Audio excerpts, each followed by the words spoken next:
ಈ ವಿಡಿಯೋದಲ್ಲಿ ನಮ್ಮ ತಪ್ಪಾಗಿ ನಿರ್ವಹಿಸಲಾದ ಬಹಾರ್ಗೆ ಏನಾಯಿತು ಎಂದು ನೋಡೋಣ. ಇಥ್ರೆಲ್ ಸ್ಪ್ರೇನಲ್ಲಿ ಆದ ತಪ್ಪು ಮತ್ತು ಅದರ ಪರಿಣಾಮಗಳನ್ನು ಈ ಹಿಂದೆ ಒಂದು ವಿಡಿಯೋದಲ್ಲಿ ವಿವರಿಸಲಾಗಿತ್ತು. ಆ ವಿಡಿಯೋದ ಒಂದು ಚಿಕ್ಕ ಆವೃತ್ತಿಯನ್ನು ನಾನು ಇಲ್ಲಿ ಕೊಡುತ್ತಿದ್ದೇನೆ. ಅಲ್ಲದೆ ಅದರ ಸಂಪೂರ್ಣ ವಿಡಿಯೋ ಲಿಂಕ್ ಅನ್ನು ಕೊಡುತ್ತಿದ್ದೇನೆ. ಈ ವಿಡಿಯೋದಲ್ಲಿ ನಾವು ಒಂದು ಚಿಕ್ಕ ಮಿಸ್ಟೇಕು ಎಷ್ಟೊಂದು ತೊಂದರೆ ಮತ್ತು ಹಾನಿ ಉಂಟು ಮಾಡುತ್ತದೆ ಎಂದು ನಾವು ಇಥ್ರೆಲ್ ಅನ್ನು ಕ್ರಿಸ್ಟಲ್ ಕಂಪನಿಯದ್ದು 1 ml ಸ್ಪ್ರೇಯನ್ನು 3 ಗ್ರಾಂ DAP ಯೊಂದಿಗೆ ಅಕ್ಟೋಬರ್ 10ರಂದು ತೆಗೆದುಕೊಂಡಿದ್ದೆವು. 3 ದಿನವಾದರೂ ಎಲೆಗಳು ಉದುರಲಿಲ್ಲ. ನಮ್ಮ ಸಲಹೆಗಾರರು ಅಕ್ಟೋಬರ್ 13ರಂದು ಹೊಲಕ್ಕೆ ಭೇಟಿ ನೀಡಿದ್ದರು. ಅವರು ಮತ್ತೊಮ್ಮೆ ಇಥ್ರೆಲ್ ಸ್ಪ್ರೇಯನ್ನು ತೆಗೆದುಕೊಳ್ಳುವಂತೆ ಸೂಚಿಸಿದರು. ಆದರೆ ಅವರು ಈ ಸಲ ಬೇರ್ ಕಂಪನಿಯದನ್ನು ತೆಗೆದುಕೊಳ್ಳಿ, ಅದು ಪ್ರೊಮೊಗ್ರೆನೇಟ್ಗೆ ಒಳ್ಳೆಯದು ಅಂತ ಹೇಳಿದರು. ಆದ್ದರಿಂದ ಅಕ್ಟೋಬರ್ 14ರಂದು ನಾವು ಮತ್ತೆ 3 ಗ್ರಾಂ DAP ಯೊಂದಿಗೆ 1 ml ಇಥ್ರೆಲ್ ಸ್ಪ್ರೇ ತೆಗೆದುಕೊಂಡೆವು. ಈ ಎರಡನೇ ಸ್ಪ್ರೇ ನಂತರ ನಮಗೆ ಎಲ್ಲಾ ಸಮಸ್ಯೆಗಳು ಪ್ರಾರಂಭವಾದವು. ಸಮಸ್ಯೆ 1,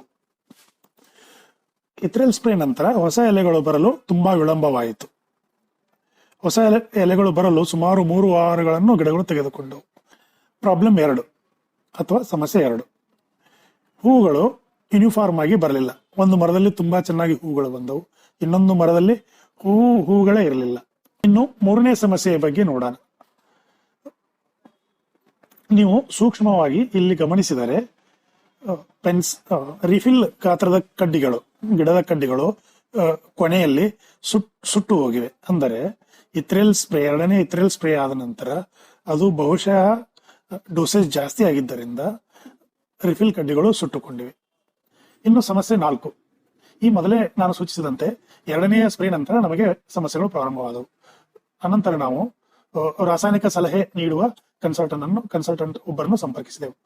ಅವರ ಸಹಾಯವನ್ನು ತೆಗೆದುಕೊಂಡು 4 ರಾಸಾಯನಿಕ ಚಿಕಿತ್ಸೆಗಳನ್ನು ಮಾಡಿದ್ದೇವೆ. ಆ 4 ಚಿಕಿತ್ಸೆಗಳನ್ನು 4 ವಿಡಿಯೋಗಳಲ್ಲಿ ಈಗಾಗಲೇ ಪ್ರಕಟಿಸಿದ್ದೇವೆ. ಆ 4 ಚಿಕಿತ್ಸೆಗಳ ನಂತರ ಗಿಡಗಳು ಇಂಪ್ರೂವ್ ಆದವು ಹಾಗೂ ಹೂಗಳು ಸಾಕಷ್ಟು ಬಂದಿರುತ್ತವೆ.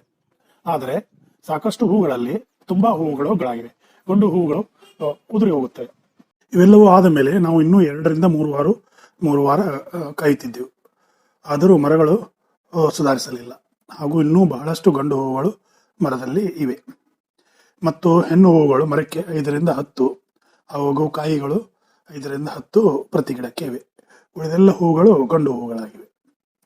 ಹೀಗಾಗಿ ನಾನು ನನ್ನ ಒಬ್ಬ ಸ್ನೇಹಿತ ಚಿತ್ರದುರ್ಗದಲ್ಲಿ ಇರುವವರು, ಅವರು 10 ವರ್ಷ ದಾಳಿಂಬೆ ಕೃಷಿಯಲ್ಲಿ ಅನುಭವ ಇದೆ, ಅವರನ್ನು ಸಂಪರ್ಕಿಸಿದೆ.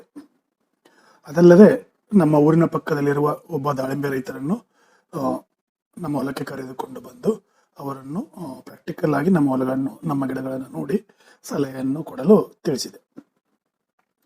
ಈ 2 ರೈತರ ಪ್ರತಿಕ್ರಿಯೆಯನ್ನು ತೆಗೆದುಕೊಂಡೆನು. ಅವರು ನನಗೆ ಒಂದು 5 ರಿಂದ 6 ಗಿಡಗಳನ್ನು ರ್ಯಾಂಡಮ್ ಆಗಿ ಹೊಲದ ತುಂಬ ತಿರುಗಿ ಗಿಡದಲ್ಲಿರುವ ಹಣ್ಣು ಹಾಗೂ ಹೂಗಳನ್ನು ಎನಿಸಲು ಹೇಳಿದರು. ನಾವು ಸುಮಾರು 10 ಗಿಡಗಳ ಹೂವು ಮತ್ತು ಹಣ್ಣುಗಳನ್ನು ಎನಿಸಿದೆವು. ಹಾಗೆ ಎನಿಸಿದಾಗ ನಮಗೆ ಸರಾಸರಿ ಕಂಡು ಬಂದಿದ್ದಂದರೆ 5 ರಿಂದ 10 ಹೆಣ್ಣು ಹೂಗಳು, 5 ರಿಂದ 10 ಕಾಯಿಗಳು. ನಾವು ಸರಾಸರಿ 15 ತೆಗೆದುಕೊಂಡರೂ ಅವು ಈ ಬಹಾರನ್ನು ಮುಂದುವರಿಸಲು ಇದು ಯೋಗ್ಯವಾದ ಸಂಖ್ಯೆ ಆಗಿಲ್ಲ. ಏಕೆಂದರೆ ಅದರಲ್ಲಿ ಹಣ್ಣುಗಳು ಇವೆ, ಹೂಗಳು ಇವೆ. ಅಲ್ಲದೆ ಹಣ್ಣುಗಳು ಆಲ್ರೆಡಿ ಮೋಸಂಬಿಯಷ್ಟು ದೊಡ್ಡವಾಗಿವೆ ಕೆಲವೊಂದು ಹಣ್ಣುಗಳು, ಮತ್ತು ಇನ್ನು ಹೂವುಗಳಿವೆ. ಹೀಗಾಗಿ ಇದರ ನಿರ್ವಹಣಾ ಖರ್ಚು ತುಂಬಾ ಹೆಚ್ಚಾಗಿ ಬಿಡುತ್ತದೆ. ಮತ್ತು ಅವರು ನೀಡಿದ ಇನ್ನೊಂದು ಪಾಯಿಂಟ್ ಏನೆಂದರೆ, ಇಥ್ರೆಲ್ ಜಾಸ್ತಿ ಆಗಿರುವುದರಿಂದ ಹಾಗೂ ಮರಗಳು ಇನ್ನೂ ಸುಪ್ತ ಹಂತದಲ್ಲಿವೆ. ಹೀಗಾಗಿ ಮರಗಳು ಕಾಯಿಗಳನ್ನು ಸಪೋರ್ಟ್ ಮಾಡುವ ಸಂಭವ ತುಂಬಾ ಕಡಿಮೆ ಇದೆ. ಏಕೆಂದರೆ ಗಿಡವು ಕಾಯಿಗಳಿಗೂ ಪೋಷಕಾಂಶವನ್ನು ಕೊಡಬೇಕು, ಹೂಗಳಿಗೂ ಪೋಷಕಾಂಶವನ್ನು ಕೊಡಬೇಕು ಹಾಗೂ ಗಿಡವು ತನ್ನನ್ನು ತಾನೇ ಸಪೋರ್ಟ್ ಮಾಡಿಕೊಳ್ಳಬೇಕು. ಇಂತಹ ಸ್ಥಿತಿಯಲ್ಲಿ ಬಹಾರನ್ನು ಕಂಟಿನ್ಯೂ ಮಾಡಿದರೆ ಒಳ್ಳೆಯ ರಿಸಲ್ಟ್ ಅನ್ನು ಪಡೆಯುವುದು ಕಷ್ಟದಾಯಕವಾಗಿದೆ ಅಂತ ಆ 2 ರೈತರು ಫೀಡ್ಬ್ಯಾಕ್ ಅನ್ನು ಕೊಟ್ಟಿರುವರು. ಈ ಎಲ್ಲ ಅಂಶಗಳನ್ನು ಪರಿಗಣಿಸಿ ಮತ್ತು ಗಿಡಗಳ ಸ್ಥಿತಿಯನ್ನು ನೋಡಿ ನಾವು ಇವತ್ತು ಈ ಬಹಾರನ್ನು ರದ್ದುಗೊಳಿಸುತ್ತಿದ್ದೇವೆ. ಅದಾದ ನಂತರ 1 ಅಥವಾ 2 ತಿಂಗಳು ಗಿಡಗಳಿಗೆ ರೆಸ್ಟ್ ಕೊಟ್ಟು ಮುಂದೆ ಮಾರ್ಚ್ ಅಥವಾ ಏಪ್ರಿಲ್ನಲ್ಲಿ ಹೊಸ ಬಹಾರಿಗೆ ಹೋಗೋಣ ಅಂತ ಪ್ಲಾನ್ ಇದೆ. ಈ 2 ರೈತರು ಅದೇ ಪ್ರತಿಕ್ರಿಯೆಯನ್ನು ಏಕೆ ಕೊಟ್ಟರು ಎಂದರೆ, ಅವರು ರಿಫಿಲ್ ಕಡ್ಡಿಗಳು ಗಿಡದ ತುಂಬಾ ಸುಟ್ಟು ಹೋಗಿರೋದನ್ನು ಅಬ್ಸರ್ವ್ ಮಾಡಿರುವವರು, ಹಾಗೂ ಗಿಡಗಳು ತುಂಬಾ ಡಾರ್ಮೆಂಟ್ ಸ್ಟೇಜ್ ಅಲ್ಲಿವೆ, ಅಂದರೆ ನಿದ್ರಾ ಅವಸ್ಥೆಯಲ್ಲಿವೆ. ಅವರು ನಿದ್ರಾ ಅವಸ್ಥೆಯಲ್ಲಿ ಇರುವ ಗಿಡಗಳಿಗೆ ಬಾರಿಗೆ ಹೋಗುವುದು ಸೂಕ್ತವಲ್ಲ. ಮೊದಲು ಗಿಡಗಳಿಗೆ ಪೋಷಕಾಂಶವನ್ನು ನೀಡಿ, ಕೆಲವೊಂದು ಟ್ರೀಟ್ಮೆಂಟ್ ಅನ್ನು ನೀಡಿ, ಅವನ್ನು ನಿದ್ರಾವಸ್ಥೆಯಿಂದ ಹೊರಗೆ ತಂದು ಆಮೇಲೆ ನಾವು ಬಾರಿಗೆ ಹೋಗೋಣ ಅಂತ ಅದು ಅವರ ಅಭಿಪ್ರಾಯ. ಇದೆಲ್ಲ ಸಂಭವಿಸಿರುವುದು ಏಪ್ರಿಲ್ನ 2ನೇ ಸ್ಪ್ರೇ ನಂತರ. ನಾನು ಸೋಲಾಪುರ್ ವಿಶ್ವವಿದ್ಯಾಲಯದಲ್ಲಿರುವ ಪ್ರಾಧ್ಯಾಪಕರನ್ನು ಸಂಪರ್ಕಿಸಿದೆ. ಅವರು ಮರಗಳನ್ನು ಹೇಗೆ ಪುನರುಜ್ಜೀವನಗೊಳಿಸುವುದು, ಸಸ್ಯದ ಬೆಳವಣಿಗೆಯನ್ನು ಹೇಗೆ ತ್ವರಿತಗೊಳಿಸುವುದು ಎಂದು ಪ್ರತಿಕ್ರಿಯೆ ನೀಡಿದ್ದಾರೆ. ಅದನ್ನು ನಾವು ಇವಾಗ ಅಳವಡಿಸಿಕೊಳ್ಳಬೇಕು. ರೈತರ ಇನ್ನೊಂದು ಪ್ರತಿಕ್ರಿಯೆ ಏನೆಂದರೆ, ಅಕ್ಟೋಬರ್ ಅಂತ್ಯದ ವೇಳೆಗೆ ನಾನು ಈ ಬಹಾರನ್ನು ರದ್ದುಗೊಳಿಸಬೇಕಾಗಿತ್ತು. ಸುಮ್ಮನೆ ನವೆಂಬರ್ ಮತ್ತು ಡಿಸೆಂಬರ್ ಎಂಡ್ವರೆಗೆ ವೇಟ್ ಮಾಡಿ 2 ತಿಂಗಳನ್ನು ಕಳೆದುಕೊಂಡಿದ್ದೇನೆ ಎಂದು ಅವರ ಅಭಿಪ್ರಾಯ. ಏಕೆಂದರೆ ಅಕ್ಟೋಬರ್ 14ರ ನಂತರ ರಿಫಿಲ್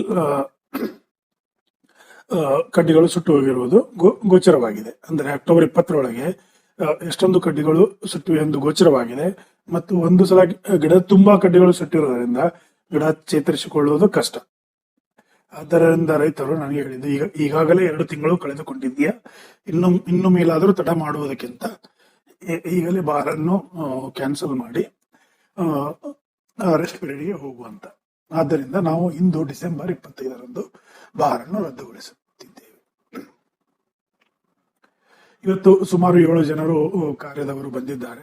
ಅವರು ಈಗಾಗಲೇ ಹೂಗಳನ್ನು ತೆಗೆಯಲು, ಹೂ ಮತ್ತು ಕಾಯಿ ಎರಡನ್ನು ತೆಗೆಯಲು ಪ್ರಾರಂಭಿಸಿದ್ದಾರೆ.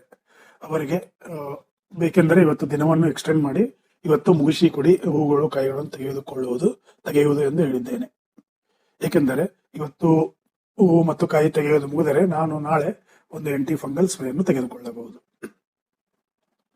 ಹಾಗೂ ನಾಳೆ ಒಂದು ಉತ್ತಮ ಕಾಂಪೋಸ್ಟ್ ಅನ್ನು ನೀಡಿ, ಉತ್ತಮ ನೀರನ್ನು ನೀಡಿ ಗಿಡಗಳಿಗೆ ರೆಸ್ಟ್ ಪೀರಿಯಡ್ ಅನ್ನು ಸ್ಟಾರ್ಟ್ ಮಾಡುವುದು. ಏಕೆಂದರೆ ಸಸ್ಯಗಳ ತ್ವರಿತ ಬೆಳವಣಿಗೆಯನ್ನು ಪುನರುಜ್ಜೀವನಗೊಳಿಸಬೇಕಾಗಿದೆ. ಅದ ನಂತರ 2 ತಿಂಗಳ ನಂತರ ನಾವು ಸ್ಟ್ರೆಸ್ಗೆ ಹೋಗಬಹುದು. ನಮ್ಮ ಸಾವಯವ ಮಾರ್ಗದರ್ಶಿ ಇನ್ನೂ ಬಹಾರನ್ನು ರದ್ದು ಮಾಡಬೇಡಿ, ಅವು ಪುನರುಜ್ಜೀವನಗೊಳ್ಳುತ್ತವೆ, ಯಾವುದೇ ಸಮಸ್ಯೆ ಇಲ್ಲ ಅಂತ ಹೇಳುತ್ತಲೇ ಇದ್ದಾರೆ. ನಾನು ಅವರ ಮೇಲೆ ಭರವಸೆಯನ್ನು ಕಳೆದುಕೊಂಡಿದ್ದೇನೆ. ಏಕೆಂದರೆ ಅವರು ಈ ಮಿಸ್ಟೇಕ್ನ ಜವಾಬ್ದಾರಿಯನ್ನು ತೆಗೆದುಕೊಳ್ಳಲು ಸಿದ್ಧವಿಲ್ಲ. ಅವರು ಹೇಳುವುದು, ನಾನು ಲೋಕಲ್ ಇಥ್ರಿಯಲ್ ಅನ್ನು ಸ್ಪ್ರೇ ಮಾಡಿದೆ, ಅದಕ್ಕಾಗಿ ಈ ಪ್ರಾಬ್ಲಮ್ ಆಗಿದೆ, ಹಾಗೆ ಹೀಗೆ ಅಂತ. ನಾನು ಅಕ್ಟೋಬರ್ 10ರಂದು ಕ್ರಿಸ್ಟಲ್ ಕಂಪನಿಯ ಸ್ಪ್ರೇ ಅನ್ನು ತೆಗೆದುಕೊಂಡಿದ್ದೆ. ಅವರು ಹೇಳಿದ ಪ್ರಕಾರ ಅಕ್ಟೋಬರ್ 14ರಂದು ಬೇಯರ್ ಕಂಪನಿಯ ಇಥ್ರಿಯಲ್ ಸ್ಪ್ರೇ ಅನ್ನು ತೆಗೆದುಕೊಂಡಿದ್ದೆ. ನಾನು ಸೋಲಾಪುರ ವಿಶ್ವವಿದ್ಯಾಲಯದ ಪ್ರಾಧ್ಯಾಪಕರನ್ನು ಈ ಬಗ್ಗೆ ಕೇಳಿದೆ, ಇಥ್ರಿಯಲ್ ಪರಿಣಾಮ ಕಂಪನಿಯ ಮೇಲೆ ಏನಾದರೂ ಸಂಬಂಧವಿದೆ ಅಂತ. ಅವರು ಹೇಳುವುದು, ನೀವು ಯಾವ ಕಂಪನಿ ಇಥ್ರಿಯಲ್ ಬಳಸಿದರೂ ಯಾವುದೇ ಪರಿಣಾಮ ಆಗುವುದಿಲ್ಲ. ಆದರೆ ಒಂದು ಇಥ್ರಿಯಲ್ ಮತ್ತು ಇನ್ನೊಂದು ಇಥ್ರಿಯಲ್ ಮಧ್ಯೆ ಕನಿಷ್ಠ 10ರಿಂದ 15 ದಿನಗಳ ಅಂತರವಿರಬೇಕು. ಆದರೆ ಇಲ್ಲಿ ನಮ್ಮ ಅಂತರ ಕೇವಲ 4 ದಿನ. ಅಕ್ಟೋಬರ್ 10ರಂದು ಮೊದಲನೇ ಇಥ್ರಿಯಲ್ ಸ್ಪ್ರೇ, ಅಕ್ಟೋಬರ್ 14ರಂದು 2ನೇ ಇಥ್ರಿಯಲ್ ಸ್ಪ್ರೇ. ಇದನ್ನು ನಮ್ಮ ಸಾವಯವ ಮಾರ್ಗದರ್ಶಿಗೆ ಎಷ್ಟೇ ಹೇಳಿದರೂ ಅವರು ಇದನ್ನು ಒಪ್ಪುತ್ತಿಲ್ಲ. ಅವರು ಹೇಳುವುದು, ಇಲ್ಲ, ಲೋಕಲ್ ಕಂಪನಿಯ ಇಥ್ರಿಯಲ್ ಸ್ಪ್ರೇ ಪರಿಣಾಮ ಬೀರಿದೆ ಎಂದು. ಹೀಗಾಗಿ ನಾನು ಈ ಸಾವಯವ ಮಾರ್ಗದರ್ಶಿಯನ್ನು ಕೈ ಬಿಡುತ್ತಿದ್ದೇನೆ. ಇನ್ನು ಮೇಲೆ ಅವರ ಯಾವ ಸಲಹೆಯನ್ನು ನಾನು ತೆಗೆದುಕೊಳ್ಳುವುದಿಲ್ಲ. ಇನ್ನು ಮೇಲೆ ಈ ಬಹಾರನ್ನು ನಾನೇ ಮ್ಯಾನೇಜ್ ಮಾಡಲು ನಿರ್ಧರಿಸಿರುವೆ. ಇಂತಹ ಒಂದು ಚಿಕ್ಕ ತಪ್ಪು ಇಡೀ ತೋಟಗಾರಿಕೆಯ ವ್ಯವಸ್ಥೆಯನ್ನು ಹಾಳು ಮಾಡಬಹುದು. ಸ್ವಂತವಾಗಿ ಕೃಷಿಯನ್ನು ಮಾಡದೆ ಅರ್ಧ ಜ್ಞಾನದೊಂದಿಗೆ ಸಲಹೆಗಾರರು ಇರುತ್ತಾರೆ. ಅವರನ್ನು ನಂಬದೆ ನಾವು ನಮ್ಮ ಪಕ್ಕದ ಜಮೀನಿನ ರೈತರು ಅಥವಾ ಪಕ್ಕದ ಊರಿನ ರೈತರು ಯಾರು ಈ ನೋವು ಮಾಡೋ ಬೆಲೆಯಲ್ಲಿ ಅನುಭವವನ್ನು ಹೊಂದಿದ್ದಾರೋ ಅವರ ಸಲಹೆಯನ್ನು ತೆಗೆದುಕೊಂಡರೆ ಒಳ್ಳೆಯದು ಅಂತ ಅನಿಸುತ್ತದೆ. ಇದು ಕನ್ನಡದಲ್ಲಿ ಒಂದು ಗಾದೆ ಮಾತಿದೆ, ಯಾರದೇ ದುಡ್ಡು ಎಲ್ಲಮ್ಮನ ಜಾತ್ರೆ ಅಂತ. ಈ ಸಲಹೆಗಾರರು ಅದೇ ತರ ಮಾಡುತ್ತಾರೆ. ಅವರಿಗೆ ಅಟ್ಲೀಸ್ಟ್ ಅವ್ರದೊಂದು MSc ಇನ್ ಅಗ್ರಿಕಲ್ಚರ್ ಆಗಿ ಅಥವಾ ಅವರದೇ ಒಂದು ಸ್ವಂತ ತೋಟ ಇದ್ದಾರೆ, ಅವರಿಗೆ ಎಕ್ಸ್ಪೀರಿಯನ್ಸ್ ಇರುತ್ತೆ, ಈ ತರದ ಎಲ್ಲ ಅನುಭವಗಳಿರುತ್ತೆ. ಇವರು ಸುಮ್ಮನೆ ರೈತರಿಗೆ ಹೋಗೋದು, ಪ್ರತಿ ರೈತರಿಂದ 1,000 ರೂಪಾಯಿಯನ್ನು ತೆಗೆದುಕೊಳ್ಳುವುದು, ಒಂದಿಷ್ಟು ಸಲಹೆಯನ್ನು ಕೊಡುವುದು, ಮತ್ತೆ ನೆಕ್ಸ್ಟ್ ರೈತರಿಗೆ ಹೋಗುವುದು, ಇದನ್ನೇ ಮಾಡುತ್ತಿರುತ್ತಾರೆ. ಅಂತಹ ಸಲಹೆಗಾರರಿಂದ ಎಚ್ಚರಿಕೆಯಿಂದ ಇರಬೇಕು. ಇರಲಿ, ಇದನ್ನು ಇಲ್ಲಿಗೆ ಬಿಟ್ಟು ಬಿಡೋಣ. ಇದು ಆಯಿತು. ಇನ್ನು ನಾವು ಮುಂದಿನ ಹೊಸ ಬಹಾರಿಗೆ ಎದುರು ಮಾಡುತ್ತಿದ್ದೇವೆ. ಸೊ ಹೊಸ ಬಹಾರನ್ನು ಪ್ರಾರಂಭಿಸುವ ಮೊದಲು ಈಗ ನಿರ್ಧಾರ ತೆಗೆದುಕೊಂಡಿರೋದು 2 ತಿಂಗಳ ವಿಶ್ರಾಂತಿ, 1 ತಿಂಗಳ ಸ್ಟ್ರೆಸ್ ಪೀರಿಯಡ್. ವಿಶ್ರಾಂತಿ ಅವಧಿಯಲ್ಲಿ ಅವಕ್ಕೆ ಚೆನ್ನಾಗಿ ಗೊಬ್ಬರ ಹಾಗೂ ಸಾಕಷ್ಟು ನೀರನ್ನು ಕೊಡುವುದು. ನಾಳೆಯಿಂದ ಹೊಸ ಆರಂಭ ಆಗುತ್ತದೆ ಎಂದು ಆಶಿಸುತ್ತೇನೆ. ಈ ವಿಡಿಯೋ ನೋಡಿದರೆ requesting you to like, share and subscribe our videos.